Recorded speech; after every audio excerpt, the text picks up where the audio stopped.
Welcome to the Hindi Daily. So let's start our deep dive today in Tamil Nadu. We're looking at this really interesting, quite deliberate shift they're making, moving from being, primarily known for manufacturing excellence towards building this thriving and, importantly, inclusive deep tech startup scene. Yeah, it's a very conscious strategy. Yeah. And we saw a glimpse of it working at the recent TN Rising Investment Conclave. Right, that Taurus Robotics example, a startup the state actually helped nurture early on. Exactly. And now they're back, investing, partnering with the government.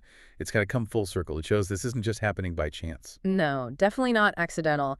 And the growth figures really back that up. They're quite extraordinary, aren't they? A six-fold increase in DPIIT-registered startups in just 4 years. Think about that, from around 2,000. To over 12,000 now, over 12,100.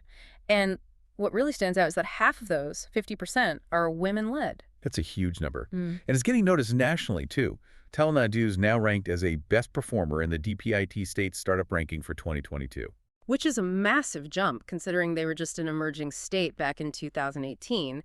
So how did they engineer this transformation? What are the pillars here? Well, you can think of it as built on 3 core pillars. The first one is all about strategic capital, specifically how effectively they've used the Tamil Nadu Startup Seed Grant Fund, or TANSEED. Ah, TANSEED. And the effectiveness there is, well, it's pretty staggering, isn't it? That 28x multiplier effect. It is. For every rupee the state put in through TANSEED, it's attracted something like 28 rupees in follow-on investment. We're talking over 537 crore rupees attracted from an initial state investment of just under 19 crore. That's serious leverage. And the grants themselves are targeted, right? Like 10 lakhs generally, but 15 lakhs if it's women-led or green tech. Exactly. And for rural impact ventures, too. Plus, they're not stopping there. They're pushing into new frontiers like space tech with a dedicated 10 crore fund. Okay, so smart money is pillar 1. What's pillar 2? Pillar 2 is making inclusion absolutely central to the design. It's not an add-on, not charity. It's architectural, you could say. How so? What does that look like on the ground? Well, look at the Enhanced SCST Startup Fund that's now 50 crore rupees. And initiatives like the Periyar Social Justice Venture Lab, which specifically helps founders from marginalized communities get that crucial next round of funding. So it's about pipeline and follow-through. Precisely. And proactive efforts for gender parity, like the Thoshili boot camps. Plus, taking innovation out of the cities with the Gramin Thorum Puthosal scheme, seeding startups right in the villages. Which leads naturally to the third pillar, I imagine, decentralization. You got it. It's not all about Chennai. They've set up 10 regional hubs across the state. And crucially connected them digitally. Things like Mentor TN. Right. Mentor TN's already got over 300 mentors on board. And 10F Fundee, the platform connecting startups and investors, that's facilitated over 1,400 connections. Raising significant capital in the process, about 127 crore rupees. Yeah. And looking forward, the Tamil Nadu Global Startup Summit planned for 2025 in Coimbatore. It really signals their ambition. They're expecting, 30,000 visitors? Huge scale. And I found it interesting how they're embedding tech and inclusion even into the event itself, AI matchmaking apps, creches for women attendees. It says a strong message, doesn't it? This is how we think business should operate, inclusive, tech-driven. That focus on strategic planning, on building institutional capability, actually provides a neat segue to our next topic. India's really urgent push for military transformation. Urgent is the word. Facing a clear two-front threat scenario, and with the whole nature of warfare shifting so rapidly. You mean AI, drones, cheap precision weapons changing the game? Exactly. The old ways, the limited attempts at jointness we saw in the past, they just aren't going to cut it anymore. Structural change is needed now. So what's the core of this structural shift? It's moving away from the traditional service silos. Army does its thing, Navy does its, Air Force does its, towards truly integrated theater commands. A concept the political leadership has really emphasized. Heavily. But making it work requires real administrative teeth. That's where things like the Inter-Services Organization's Rules 2025 come in. They give the Joint Commanders the actual legal authority, the disciplinary and administrative power to make integrated operations happen. And we're seeing tangible steps already, aren't we? Beyond just setting up tri-service agencies for cyber or space. Yes, we're seeing the creation of new kinds of combat formations, flexible modular units. Like the Rudra and Bhairav units we've heard about, these integrated battle groups. Precisely. They're designed to be agile, smaller brigades, combining infantry, artillery, engineers, maybe air assets, ready to react much faster along those volatile borders. And the doctrine is catching up to support this. Oh, yes. The Joint Doctrine from 2017 explicitly recognizes future wars as multi-domain. Speed, information dominance, these are critical. It's not just about mass anymore. Which means technology integration is absolutely key. It has to be. Think about the MQ-9B drones, intended for tri-service ISR, not just one service. Sure. Or the Navy getting the Rafale fighters, enhancing joint strike capabilities, and linking the Army's Akash-tier air defense system. The AI-enabled one. Right, linking that directly into the Air Force's Integrated Air Command and Control System, the IACCS. That's real integration. So the pieces are moving. What's the next big hurdle? Momentum. Yeah. Keeping the pace up. Getting these integrated battle groups, the IBGs, fully operational so they can genuinely deploy within that, say, 12 to 48-hour window. That's the immediate goal. And longer term. Longer term, it's about embedding civil-military fusion deep into the system, bringing DRDO, private industry, universities right into military education and exercises. For rapid prototyping, adapting quickly to new tech. Exactly. You need that constant cycle of innovation and adaptation built right in. Okay, let's pivot now from military structures to another kind of structural challenge, this time in Ladakh. The situation there remains tense, with ongoing protests for statehood and sixth schedule status. Yes, ever since Ladakh became a Union territory back in 2019. And sadly, we've seen recent violence and the activist Sonam Wangchuk being detained. So what's the core demand from the Ladakhi perspective, represented by figures like Sajjad Kargili? Fundamentally, it boils down to a feeling of being voiceless under the current UT setup. They feel they've lost crucial constitutional safeguards, particularly over land and their unique identity, which Articles 370 and 35A previously provided. And they point to administrative failures, too. Absolutely. Things like no recruitment for gazetted posts for 6 years, no public service commission. For many there, the UT model just hasn't delivered on their aspirations. Statehood, for them, is seen as the only way to restore meaningful democratic control. But there is a counter-argument, isn't there, of you suggesting maybe a more staggered approach? Yes, some argue that given Ladakh's population size relatively small, around 350,000 people, and concentrated full statehood, might need more deliberation. Perhaps it's a longer-term goal. And their suggestion is? Their suggestion is often that sixth schedule status makes more sense as a first step.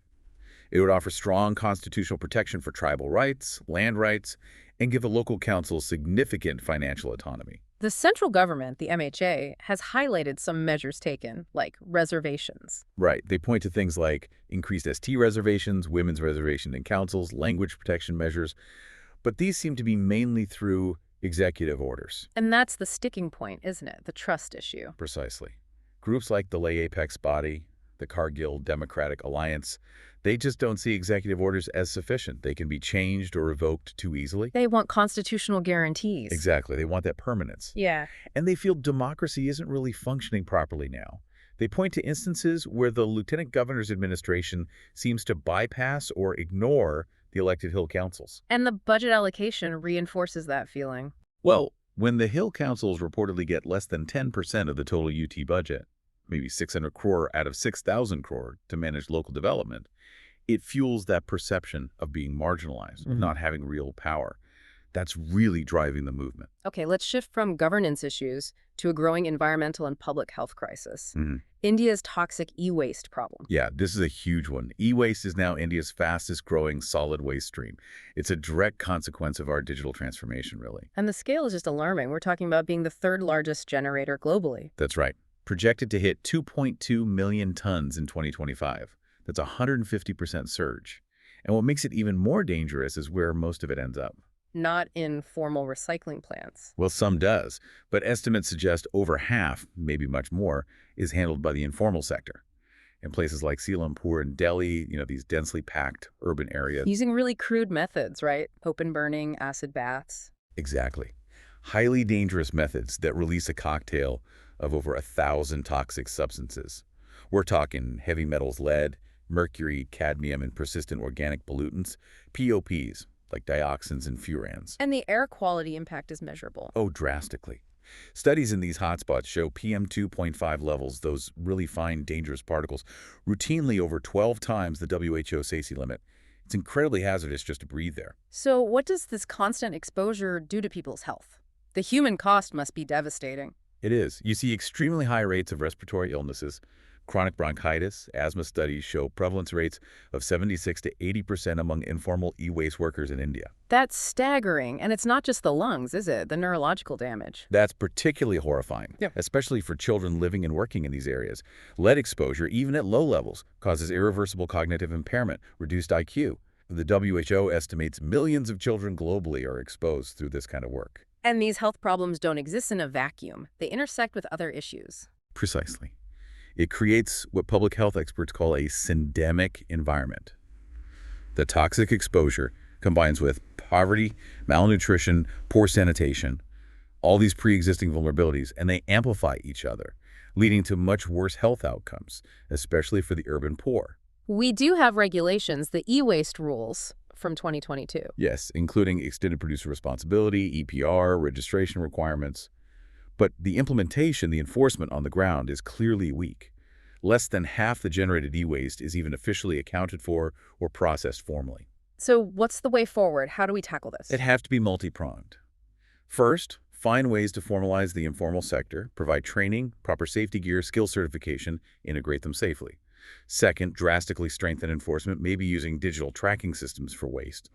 And third, massively expand medical surveillance and long-term health monitoring, especially for children in these hotspots. We really can't afford to just accept this level of toxicity as normal. No, absolutely not. We have to reject that normalization. Okay, the technology driving that e-waste also brings us to our next big topic, the global race in clean energy, specifically green hydrogen. Right, green hydrogen is really taking center stage now. Yeah. And the core technology there is the electrolyzer. It's kind of the equivalent of the PV module for the solar industry, isn't it? That's a good analogy. And just like with solar PV, we're seeing one country establishing dominance very quickly. China. China, yes. Their lead is already pretty significant. They're the world's top hydrogen producer overall, making about 36.5 million tons a year. Yeah. And crucially for green hydrogen, they supply nearly half the world's current output. And in manufacturing the electrolyzers themselves. They dominate the manufacturing of alkaline electrolyzers, ALK technology, holding something like 85% of global capacity. Okay, let's quickly unpack the tech difference there. ALK versus PEM. Right, so ALK, alkaline, is the more mature technology.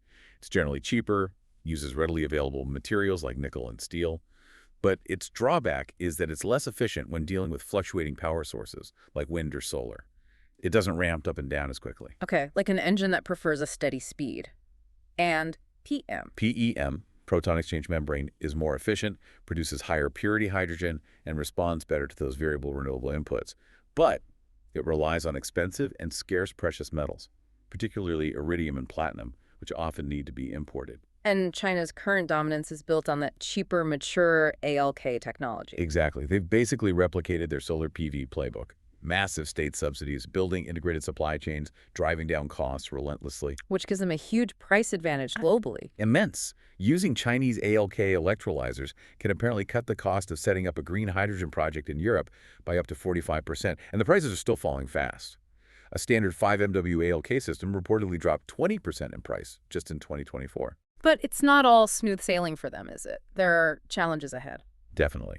For one, if they want to compete seriously in the higher efficiency PEM market, they face that reliance on imported critical materials like iridium. That's a potential bottleneck. And is price always going to be the deciding factor in this market? Maybe not entirely. Unlike a standard solar panel, setting up a green hydrogen plant involves complex system integration. It needs to be tailored to the specific end use, the specific industrial process. So just being the cheapest might not be enough. Customers will look at integration expertise, reliability, tailored solutions. Plus, the geopolitical dimension is becoming much more prominent here than it was initially with solar. Absolutely. Green hydrogen is seen as strategically vital for energy security and decarbonization by many countries. So you're already seeing stricter scrutiny, potential restrictions, talk of tariffs on Chinese imports. Countries wanting to build their own domestic capacity, secure their own supply chains. Right. They learned lessons from the solar experience.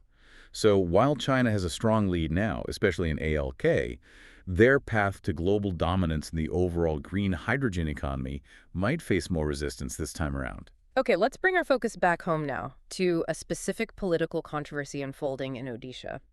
It concerns new rules for Panchayat Samitis. Yes, the Odisha Panchayat Samiti Accounting Procedure Amendment Rules 2025. And the core issue here is really about financial control at the local level. Shifting power away from elected representatives towards government officials. That's the essence of it. The key change allows block development officers, the BDOs, who are state officials, to now independently sanction bills up to 10 lakh rupees. Which is a big jump from the previous limit. A five-fold increase. Previously, anything over 2 lakh rupees needed the sign-off of the elected Panchayat Samiti chairperson. That check is now significantly weakened. And there's another change related to plan approvals. Yes. Administrative approval for the Panchayat Samiti's development plans is now delegated to the Chief Development Officer, another bureaucrat, essentially bypassing the elected Zilla Parishad chairpersons at the district level.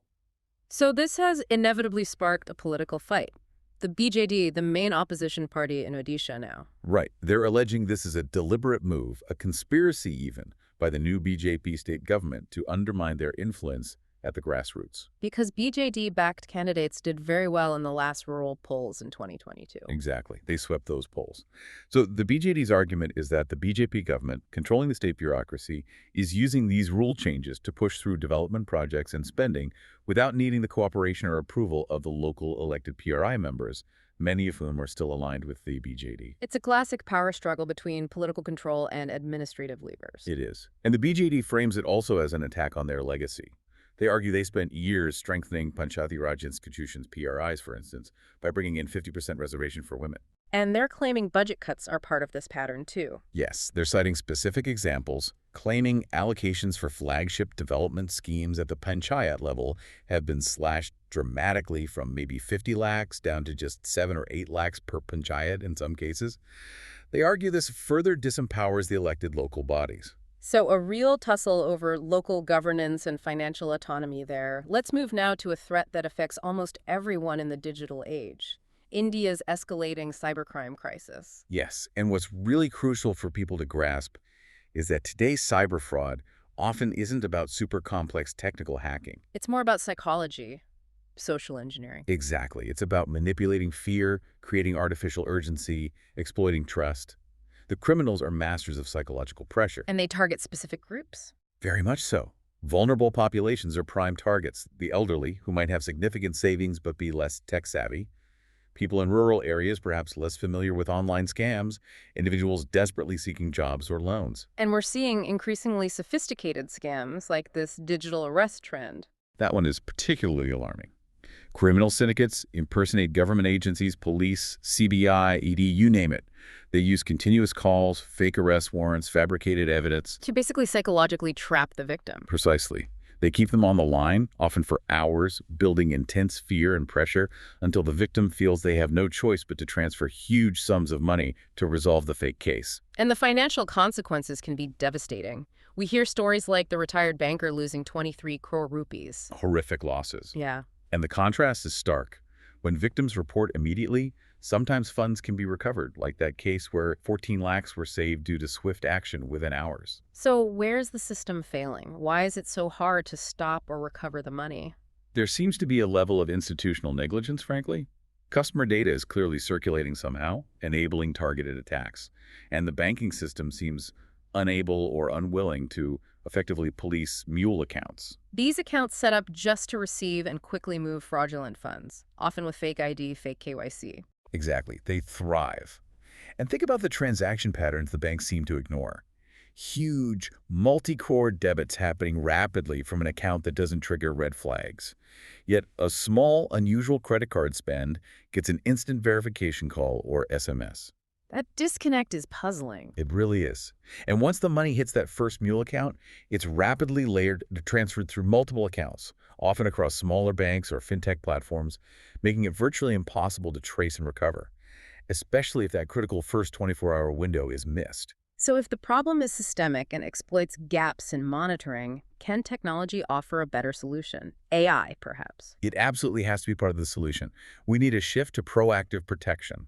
AI and machine learning can build personalized transaction profiles for every single customer. Based on their normal banking behavior. Right. So when a transaction occurs that dramatically deviates from that profile, like, say, a pensioner suddenly trying to send 50 lakhs to a brand new account they've never dealt with before, the AI flags it instantly. It's anomaly detection focused on preventing fraud before the money leaves. And it could also help identify those suspicious mule accounts. Potentially, yes, by spotting patterns indicative of layering or accounts receiving funds from multiple fraud victims. But this requires the institutional will to implement it. A protection-first approach. Yes. Mandating tighter KYC, insisting on AI-driven monitoring by banks, and crucially, empowering specialized cyber police units with 247 capability to act fast, to freeze funds within that golden 24-hour window. That's what's needed. Okay, for our final topic today, let's take a moment to reflect on the life and legacy of a true icon, Jane Goodall, who sadly passed away recently at 91. A monumental figure in science and conservation. Her journey was quite remarkable, wasn't it? Starting her groundbreaking work on chimpanzees in Gombe back in 1960. Sent by Louis Leakey, famously without a formal university degree at the time, a very unconventional path into primatology. Highly unconventional. And her findings fundamentally changed how we saw ourselves and our closest relatives. You're talking about the cool use discovery? That was perhaps the most pivotal, yes. Observing chimpanzees, modifying twigs, stripping leaves off them to fish termites out of mounds. Which shattered the belief that tool-making was exclusively human. Completely. It forced a redefinition. That observation, published in 1964, was revolutionary. But she also revealed so much more about their complex social lives, the dark side, like the Gombe chimpanzee war. Documenting intergroup violence. Yes, brutal violence, but also documenting their capacity for reconciliation, for complex social bonds, for what looked very much like emotion. And she faced considerable challenges doing this work, didn't she? Particularly as a woman without formal credentials initially. Oh, absolutely. Skepticism from the established scientific community was significant. But her persistence, her detailed observations, and her ability to communicate her findings really paved the way. Inspiring other pioneering women primatologists like Diane Fossey with gorillas, Baruta Galdikas with orangutans. Exactly. She helped break down barriers for women wanting to conduct long-term field research in remote, challenging environments. But her legacy isn't entirely uncontested, is it? There has been scholarly critique over the years. That's true.